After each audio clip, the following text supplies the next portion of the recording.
Hello guys! Guys, dito ako sa bodega namin.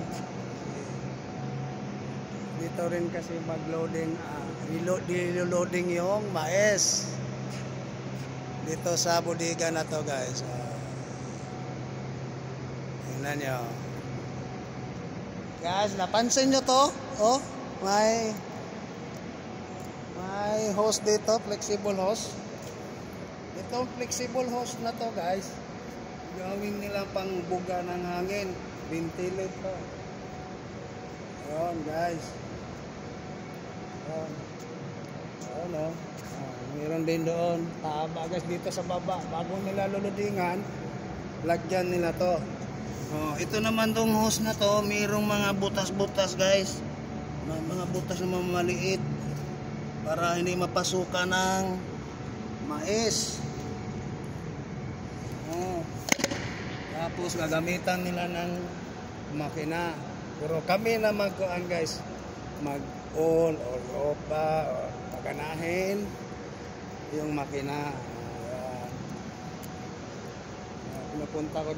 Pinunta ko dito, isi-check ko yung may basa pa. Kasi baka mapansin yung science inspector sa foreman dito na may basa. Ito guys, basa. Basa. Konti lang basa guys. Punasan natin. Punas lang. Punasan ng konti. Ito lang basa guys.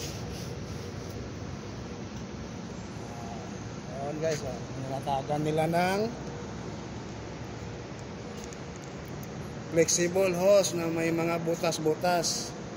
Tingnan nyo guys ha. Yun. Doon sa taas ilagay yung makina. Doon guys sa may kasi walang switch dito. Doon na sa taas yung switch. Ngayon, aakyat naman tayo ngayon. Ito yung elevator namin guys. Elevator. Tapos pagdating naman sa second floor, yun, may escalator naman doon. Doon, kita nyo guys.